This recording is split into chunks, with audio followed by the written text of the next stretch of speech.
রমজানের গভীর রাত, মদিনা নিস্তব্ধ।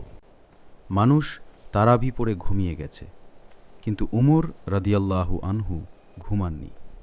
তিনি একা বের হলেন, কারণ তিনি বিশ্বাস করতেন শাসকের ঘুম হারাম যদি প্রজারা কষ্টে থাকে। একটি তাঁবু থেকে শিশুর কান্না। উমর রাদিয়াল্লাহু আনহু কাছে গিয়ে দেখলেন এক মা হাঁড়িতে শুধু পানি ফোটাচ্ছে।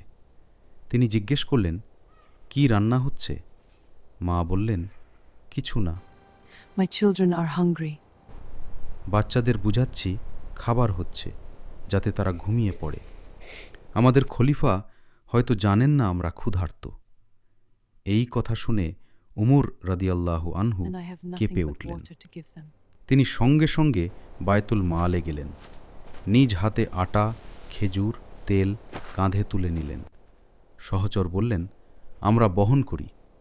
উমর রাদিয়াল্লাহু আনহু দৃঢ় কণ্ঠে বললেন, কিয়ামতের দিন কি তুমি আমার বোঝা বহন করবে?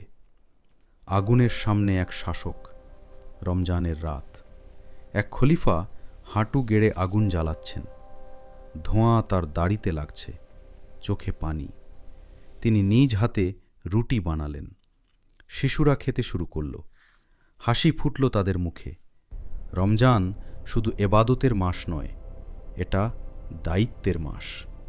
ক্ষুধার কষ্ট বুঝতে শেখায়, ক্ষমতার অহংকার ভাঙে।